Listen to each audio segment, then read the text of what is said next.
दोस्तों जय बता दी। जो नवतारा चक्र है ना, वह ऊपर वाले का ऐसा वरदान है कि हमारे जीवन में शुभता की वृद्धि कर सकता है। नवतारा चक्र में सभी 27 नक्षत्रों को 9 भागों में बांटा गया है और उनमें से तीसरा, पांचवा और सातवां जो भाग है वो आपके लिए समस्याएं उत्पन्न करने वाला भाग है। और हर भाग में 3-3 नक्षत्र होते हैं। तो 3-3 नक्षत्र जो हैं वो जब हर भाव में रहते हैं तो वो 3 नक्षत्र यदि यहाँ लाल से लिखे हुए वाले में है तो हमारे लिए समस्या है, और यदि नीले से लिखे हैं तो फिर वो हमारे लिए शुभ हैं। तो हम क्या करने वाले, हम आज बात करने वाले हैं शतभिषा नक्षत्र की, जिसके चारों चरणों में होती है कुंभ राशि। तो कुंभ राशि के जातकों जिनका शतभिषा नक्षत्र है, आज हम नवतारा चक्र की सहायता से अपने जिंदगी में अशुभता की कमी कर लेंगे और शुभता में वृद्धि कर लेंगे। जो अशुभ तारे हैं उन्हें हम शांत करेंगे और जो शुभ तारे हैं उन्हें हम और हमारे पक्ष में कर लेंगे। तो चलिए, सबसे पहला तारा है जन्म तारा। ये आपकी ऊर्जा का तारा है, आपके आत्मबल का तारा है, आपकी जिंदगी का तारा है। और इसमें ये नक्षत्र हैं 3। शतभिषा तो आपका नक्षत्र है ही, मतलब चंद्रमा तो शतभिषा नक्षत्र में है। बचे हुए 8 ग्रहों में से यदि कोई भी ग्रह इनमें आ गया तो वो ग्रह भी आपके आत्मबल में वृद्धि करने वाला है। वो ग्रह आपकी आंतरिक ऊर्जा बढ़ाने वाला है। तो फिर हमें इन्हें और शुभ करना होगा। और शुभ करने के लिए हम क्या करें? और शुभ करने के लिए यदि कोई आद्रा में बैठ गया तो पता है, हम चंदन के वृक्ष की पूजा करें, कुत्ता और चकबा का फोटो घर में लगाएं, इस मंत्र का रोज 11 बार जप करें और इस मंत्र का 108 बार जप करें। ओम रुद्राय नमः तो वैसे ही भोले बाबा का मंत्र है, तो ये तो वैसे ही आनंद देता है। और भोले बाबा का एग्रेसिव वाला मंत्र है, ये गुस्से वाला है। यदि कोई नक्षत्र, कोई ग्रह आपका स्वाति नक्षत्र में बैठ गया, धनुष बाण जरूर घर में रखें, अर्जुन के वृक्ष की पूजन करें, भैंसा का फोटो नहीं लगाएं, कबूतर का फोटो लगा लें। इसका 11 बार और इसका आप 108 बार जरूर जप करें, अच्छा लगेगा आपको। शतभिषा तो आपका नक्षत्र है, इसके लिए तो आपको करना ही चाहिए। रहस्यमयी वस्तुओं का फोटो घर में लगा सकते हैं, अजीब अजीब सी रहस्य वाली सीनरी लगाइए, कदम के पेड़ की पूजन करिए, घोड़ा और पेंगुइन का फोटो जरूर लगा लीजिए। इसका 11 बार और इसका 108 बार जप करिए, आपका आत्मबल बढ़ेगा, जीवन स्तर थोड़ा सा ऊपर होगा, मन अच्छा होगा। और जब मन अच्छा होता है तो सब कुछ अच्छा होता है। अब हम आपकी बात करते हैं दूसरा तारा, ये है संपत तारा। संपत तारा जिसकी सबको जरूरत है, धन कौन नहीं चाहेगा। तो ये जो तारा है ये धनदायक तारा है। और उसमें जो नक्षत्र हैं पूर्वा, फाल्गुनी, पुनर्वसु और विशाखा, ये नक्षत्र आपको धन देने वाले नक्षत्र हैं। और ऐसे में आपकी कुंडली में कोई ग्रह इनमें से किसी नक्षत्र में बैठ गया, पूर्वा, भाद्रपद, पुनर्वसु और विशाखा में किसी नक्षत्र में बैठ गया, तो वो ग्रह भी आपके लिए धनदायक ग्रह है। और यदि कोई ग्रह नहीं बैठा इनमें तो भी विशाखा नक्षत्र जो है उसे और शुभ कर लीजिए। ये नक्षत्र आपको भर भर के धन देने वाला है। तो इन्हें शुभ करने के लिए हमें क्या करना चाहिए? इन्हें शुभ करने के लिए यदि पुनर्वसु में कोई ग्रह बैठा है तो बांस तो घर में जरूर रख लें, डंडे ही रख लें बांस का, बम्बू जो होता है, बरगद के पेड़ की पूजन करें और हंस और बिल्ली का फोटो जरूर घर में लगा लीजिए। नक्षत्र का चिन्ह जब हम घर में रखते हैं तो हमें निश्चित ही वो नक्षत्र की और शुभता प्राप्त होती है, परंतु हम चिन्ह उसी नक्षत्र का रखते हैं जो नक्षत्र हमारे लिए शुभ है। अशुभ नक्षत्र के चिन्ह हम नहीं रखते हैं। अशुभ नक्षत्र को तो शांत किया जाता है, वो भी मैं बताने वाला हूँ। यदि कोई आपका विशाखा में ग्रह बैठ गया, नहीं भी बैठा है तो भी तो भी ये धन देने वाला है। 2 शाखाएं, ऐसे कोई फोटो लगाइए जिसमें 2 शाखाएं हैं, नाग केसर के पेड़ की पूजन करिए, पारिजात की भी कर सकते हैं, बाघ और गरुड़ का फोटो जरूर लगा लीजिए। इस मंत्र का 11 बार और इसका 108 बार पाठ करिए। और मैंने यहाँ पे नहीं बताया था, इसका 11 बार पाठ करिए और मदित्य नमः का 108 बार जप करना है। यदि कोई पुनर्वसु में बैठा है, यदि कोई ग्रह आपका बैठ गया पूर्वा भाद्रपदा नक्षत्र में, तो खंजर जरूर रख लीजिए, भले ही नकली हो रख लीजिए। आम के पेड़ की फोटो पूजन कीजिए और सिंह और गरुड़, ये फोटो आपको घर में लगाना चाहिए और इसका 11 बार और इसका 108 बार आपको जप करते रहना चाहिए। ये सब धनदायक हैं, धन मिलेगा, निश्चित ही मिलेगा।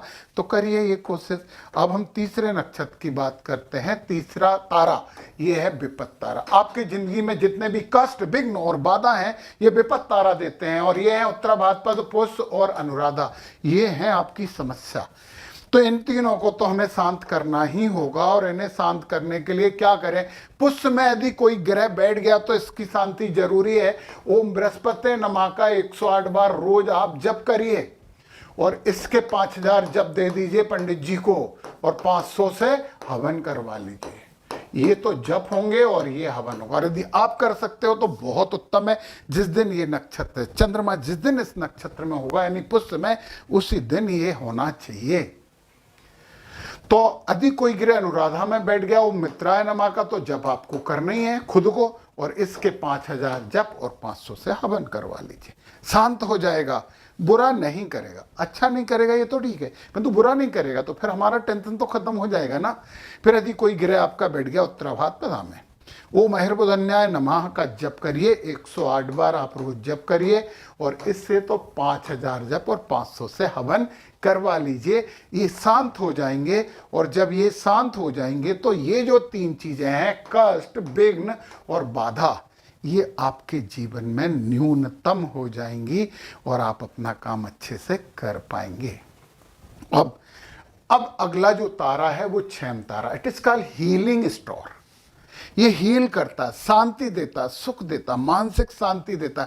मानसिक शांति की कमी महसूस कर रहे हैं तो देखिए इन 3 नक्षत्रों में कौन सा ग्रह बैठा है, उस नक्षत्र को शांत करना है, अपने पक्ष में करना, शांत नहीं करना, अपने पक्ष में। ये तो अच्छा तारा है ना। और यदि नहीं भी बैठा है तो ज्येष्ठा को मना लीजिए। और तो चलिए कैसे करें हम, कैसे हील करें, कैसे शांति प्राप्त करें। जैसे अश्लेषा नक्षत्र में कोई बैठ गया ग्रह चंद्रमा के अलावा, क्योंकि चंद्रमा तो आपका सतविषा में बैठा है, तो नाग केसर के वृक्ष की पूजन करिए। बिल्ली और नाग पंख वाला एक काल्पनिक पक्षी होता है, उस पक्षी का फोटो घर में लगा लीजिए और इस मंत्र का 11 बार और इस मंत्र का 108 बार जप कर लीजिए। और यदि कोई ग्रह ज्येष्ठा में बैठ गया, नहीं भी बैठा हो तो भी ज्येष्ठा को करना पड़ेगा हील होने के लिए। छत जरूर देवी जी को चढ़ा दीजिए, खजूर के वृक्ष की पूजन करिए, हिरण और चील के फोटो लगा लीजिए, ये 11 बार और ये ओम इंद्राय नमः का पाठ 108 बार करिए। और ऐसे में कोई ग्रह आपका रेवती नक्षत्र में बैठ गया, जब रेवती नक्षत्र में बैठ गया तो सीप के, मोती वगैरह के फोटो लगाइए। मोती पहनने से पहले कुंडली दिखा लीजिए किसी को। अच्छा, आप महुआ, मोह के पेड़ की पूजन करिए, हाथी का फोटो लगा लीजिए और इस मंत्र का 11 बार और ये ओम पूखने नमः का 108 बार जप करना शुरू कर दीजिए। मानसिक शांति तो मिलकर रहेगी। अब हम अगला तारा देखते हैं। नेक्स्ट तारा जो है प्रत्यारी तारा। जो भी रुकावटें आती हैं, आपके जिंदगी की रुकावटें हैं, वो प्रत्यारी तारा को काम सौंपा है ऊपर वाले ने। तो हम इन प्रत्यारी तारा को अपना काम नहीं करने देंगे। अपना काम नहीं करने देंगे मतलब हम रोग, शत्रु और रुकावट नहीं चाहते ना। तो हम इन तारों को, ये कौन कौन से, अश्विनी, मघा और मूल है, तो हम इन तारों को शांत कर लेंगे, हम इन तारों को न्यूट्रल कर लेंगे। और न्यूट्रल करने के लिए हमें क्या करना चाहिए, और इनमें कोई ग्रह बैठ गया तो बहुत ही जरूरी है उसे न्यूट्रल करना। तो अश्विनी में कोई ग्रह बैठ गया तो भोजन का दान करिए और इस मंत्र के 5000 जप करवाइए और 500 से, इसके दशांश से हवन होता है, 500 से हवन करवा लिए। मघा में कोई ग्रह बैठा है तो पितरों का है ये, वस्त्र दान करिए और इसके 5000 जप और 500 से हवन करवा लिए। मूल में बैठ गया कोई ग्रह मूल नक्षत्र को तो पता नहीं क्यों सबने जबरन बदनाम करके रखा है, परंतु नहीं है, बहुत ऊर्जावान नक्षत्र होता है ये। तो चांदी पात्र का दान करिए, इस मंत्र के 5000 जप और 500 से हवन करवा लीजिए। तो ये हमने किससे मुक्ति पाली? हमने रोग, शत्रु और रुकावटों से मुक्ति पाली, मतलब न्यूनतम हो गए हमारे। अब अगला तारा है साधक तारा। आपको प्रतियोगिता परीक्षा में सफल होना है, आपको नौकरी में प्रमोशन चाहिए, आपको अपने बिजनेस में भी बढ़ोतरी चाहिए। तो ये 3 नक्षत्र हैं ना, इन्हें मनाइए, इन्हें अपने पक्ष में और करिए। भरणी, पूर्वा फाल्गुनी और पूर्वा साड़ा, ये उन्नति देंगे, सफलता देंगे। और इनमें कोई ग्रह बैठ गया तो वो ग्रह आपको उन्नति देने वाला है, सफलता देने वाला है, उस ग्रह को भी मनाइए। चलिए, इन्हें मनाने के लिए हमें क्या करना चाहिए? इन्हें मनाने के लिए हमें करना चाहिए, जैसे भरणी में कोई ग्रह बैठ गया, यमदंड का फोटो रख सकते हो, डरने की जरूरत नहीं है। आंवले के पेड़ की पूजन करिए, हाथी का जरूर आप घर में फोटो लगाइए और ओम यमाय नमः के 108 बार जप कीजिए और इसके 11 बार जप कर लीजिए, सफलता मिलेगी। और यदि कोई ग्रह पूर्वा फाल्गुनी में बैठा है, तोते का फोटो लगाइए और पलाश के वृक्ष की पूजन करिए। चूहे का फोटो लगा लीजिए, इसके 108 और इसके 11 बार जप करना शुरू कर दीजिए। पूर्वाषाढ़ा में कोई ग्रह बैठा हो या नहीं बैठा हो, पूर्वाषाढ़ा को तो आपको शुभ करना ही है।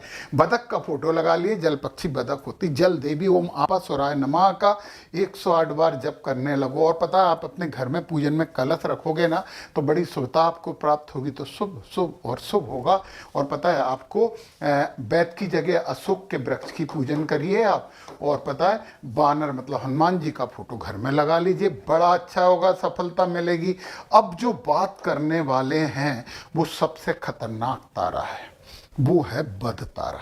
मैं एक बार फिर से समझा दूं, 9 होते हैं ये नव तारे, इनमें से बद तारे का तो आप इलाज कर लो, शांति करवा लो, और अति मित्र तारे को जितना अपने पक्ष में कर सकते हो कर लो। बाकी दूसरे तारों पे ध्यान भी नहीं दोगे तो भी आपकी जिंदगी में शुभता बढ़ेगी ही बढ़ेगी। तो बद तारा बड़ा तारा है, मृत्यु तक हो सकती है इसमें, मृत्यु, दुर्घटना, हानि। यहाँ पे कृतिका है, उत्तरा फाल्गुनी है और एक उत्तराषाढ़ा इधर आ गया है। तो इनमें कोई ग्रह बैठ गया, उसका इलाज करना नहीं तो उत्तराषाढ़ा का इलाज तो कर लेना ही कर लेना है। और इसमें कोई ग्रह नहीं बैठा तो आप मान लेना ऊपर वाले ने आपको आशीर्वाद देके भेजा है। नवमांस कुंडली आपकी अच्छी है तो बद तारे को यदि हमें इलाज करना है, शांत करना है तो फिर हमें थोड़ी ज़्यादा मेहनत करनी पड़ेगी। कृतिका में कोई नक्षत्र बैठा है, स्वर्ण दान करिए, इसके 10,000 जप करवाइए।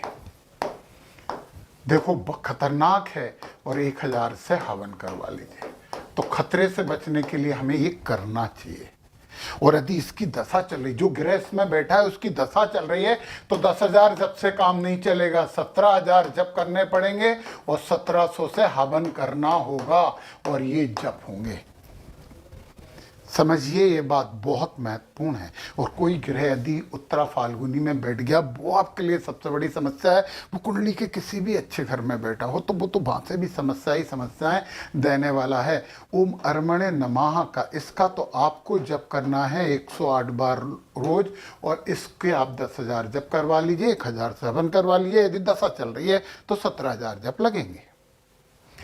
और यदि कोई ग्रह उत्तराषाढ़ा नक्षत्र में बैठ गया तो विश्वेभ्यो देवेभ्यो नमः का आपको 108 बार जप करना चाहिए, और इसके आपको 10,000 से हवन और 10,000 से जप और 1,000 से हवन करवा लेना चाहिए। और फिर दशा चल रही है तो आपको पता है दशा चल रही है तो 17,000 जप करने पड़ेंगे, क्योंकि जिसकी दशा चलती है वो हमारी जिंदगी का HOD हो जाता है, हेड ऑफ द डिपार्टमेंट। तो उससे तो मनाना बहुत जरूरी है। अब आ गए हमारा मित्र तारा, हर प्रकार से सहयोग देता अच्छा तारा है। रोहिणी, हस्त और श्रवण आपके लिए मित्र तारे हैं, इन्हें मना लीजिए थोड़ा सा, परंतु फिर अति मित्र आएगा, उससे तो अपने बहुत धूमधाम से मनाना पड़ेगा। तो मित्र तारे में यदि रोहिणी में कोई ग्रह बैठ गया, वाहन श्रृंगार सबके घर में सामान होता है, बेल वृक्ष की पूजन करिए, सांप और चकवा का फोटो लगा लीजिए। इस मंत्र का 11 बार ओम, इनमें से प्रजापति नमः, रोहिणी नमः, ब्रह्मणे नमः में से कोई भी एक मंत्र की एक माला, जो आपको अच्छा लगे उस मंत्र की एक माला कर लिए, अच्छे मित्र मिलेंगे आपको। यदि कोई हस्त में बैठ गया ग्रह तो आप बटेर का फोटो लगा लीजिए, चमेली के पेड़ की पूजन करिए, भैंस का फोटो मत लगाइए। इसका 11 बार और इसका 108 बार जप करिए। और श्रवण नक्षत्र में जब आपका कोई ग्रह बैठा है, कान, शिक्षा, संगीत, म्यूजिकल इंस्ट्रूमेंट जरूर रखिए घर में, बहुत जरूरी। और आम के पेड़ की पूजन करिए, हनुमान जी का फोटो लगाइए, हंस का फोटो लगाइए। कितने अच्छे लगते हैं ये, लगाएंगे तो वैसी शुद्धता लगती है ना, तो लगा लीजिए ना इनके फोटो। इसका आप 11 बार जप करिए और इसका आपको 108 बार करना है। ओम विष्णवे नमः। अब आते हैं हम अपने अतिमित्र नक्षत्र पे, और जो अतिमित्र नक्षत्र है वो तो आपकी जिंदगी में सबसे बेहतर है। और अतिमित्र तारा लाभ ही लाभ, प्रियकार, मृगशिरा, चित्रा और धनिष्ठा, इन नक्षत्र के लोगों पे आंख मीच के विश्वास करिए आप। आंख मीच के विश्वास आप करिए, क्योंकि ये लोग आपको धोखा नहीं देंगे, आपके साथ खड़े हो जाएंगे हमेशा। तो अति मित्र है, बहुत अच्छा मित्र है, तो इसके लिए तो थोड़ी सी बड़ी कोशिश करनी चाहिए ना। तो यदि मान लो कोई ग्रह मृग शीर्ष नक्षत्र यानी मार्गशिरा नक्षत्र में बैठ गया, अग्नि, चाकू और रसोई सामग्री तो आपके घर में होती है। पीपल के वृक्ष की पूजन करिए, दीपक लगाइए, और फिर सांप और नक्षत्र पक्षी जो है इनके फोटो रखिए। तो सांप का फोटो क्यों रखेंगे अपन, शंकर भगवान का फोटो रखेंगे, सांप तो उसमें भी होता है ना, वो रखेंगे। इस मंत्र का रोज एक माला 108 बार जप करिए। इनमें से कोई भी एक मंत्र का 108 बार जप करिए। एक एक माला दोनों मंत्रों की करना है, पौराणिक मंत्र की भी एक माला करनी है और नक्षत्र देवता मंत्र की भी एक माला करनी है, क्योंकि अति मित्र है ना, ज्यादा कर सकते हो तो और ही अच्छी बात। चित्रा में कोई ग्रह बैठ गया, रत्न, सौंदर्य, प्रसादन सबके घर में रहते हैं, और आप बेल वृक्ष यानी बील पत्र की पूजन करिए। बाघ और मोर का फोटो लगाइए, अच्छे लगते हैं, बाघ भी अच्छे लगते हैं, मोर भी अच्छे लगते हैं। इसकी एक माला मतलब 108 बार इसका और 108 बार इसका जप कर लीजिए। ओम त्वष्टे नमः का भी, तो अति मित्र अति अति अति मित्र हो जाएगा। और यदि ऐसे में कोई आपका ग्रह धनिष्ठा में बैठा है, नहीं भी बैठा है तो भी धनिष्ठा का आपको करना है। वाद्य यंत्र घर में जरूर रखिए, नृत्य वस्तुएं घर में रखिए, समी के पेड़ की पूजन करिए, बगुले का फोटो लगाइए, इसकी एक माला करिए मतलब 108 बार, और ओम वसुभ्यो नमः का भी 108 बार जप करिए। और जब ये अति मित्र आपके और नजदीक आ जाता है, आपके लिए और शुभ हो जाता है, तो फिर क्या चाहिए, फिर तो हमें वो मिलेगा जो हम चाहते हैं, सब कुछ अच्छा होगा। तो करिए अच्छा। जय माता दी।